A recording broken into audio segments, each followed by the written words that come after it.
Ouais, ok. Je l'imagine en pensant à vous à chaque fois. J'écouterai, je ferai ce que je pourrai. Merci beaucoup Jean-Marc.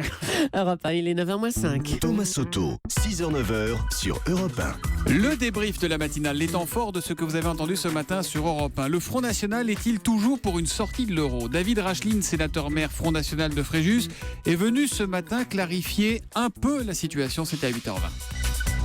Lorsque j'entends que le Front National veut sortir brutalement de l'euro, c'est faux. Il va falloir discuter, il va falloir négocier. Donc vous prendrez du temps. Mais on prendra le temps qu'il faudra et on soumettra très probablement cette question à un référendum parce que c'est les Français qui doivent avoir le dernier mot et qui doivent choisir sur une question importante comme celle-là.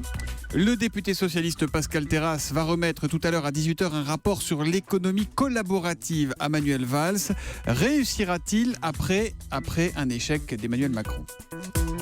Je fais partie des amis d'Emmanuel Macron, on travaille beaucoup ensemble. Je pense qu'il est quelquefois mal compris, mais il a raison. La société change beaucoup. Vous savez, cette révolution que nous sommes en train de prendre dans la figure, soit on s'adapte à cette nouvelle donne, soit on sera écrasé très rapidement. Vous savez, les trains faisaient tourner le lait des vaches au début du siècle dernier.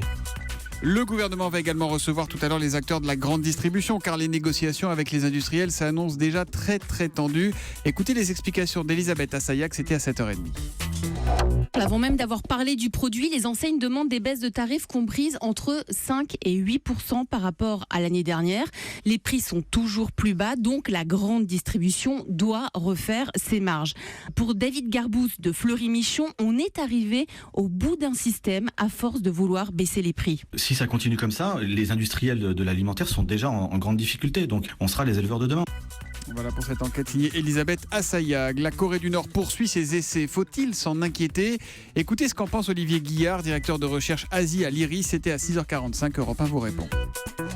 Ce qui nous ennuie un petit peu, c'est que cette technologie employée pour placer en orbite une fusée, c'est exactement ou à peu de choses près la même technologie que pour développer un missile balistique intercontinental. Et là, intercontinental, ça veut dire qu'ils peuvent toucher le monde entier disons que aujourd'hui, donc on estime que si les Nord-Coréens avaient la validité politique de le faire, ils pourraient, avec ce même produit, atteindre une partie du territoire américain, à savoir l'Alaska et Hawaï. Et puis à 7h30, notre reporter Laure d'Autriche a rencontré des accros au latin, mais alors de vrais accros, écoutez. Il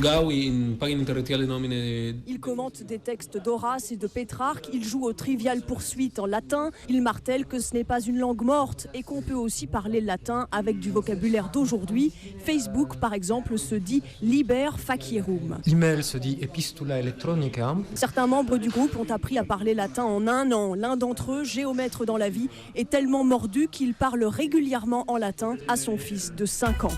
Voilà donc pour ces journées en latin.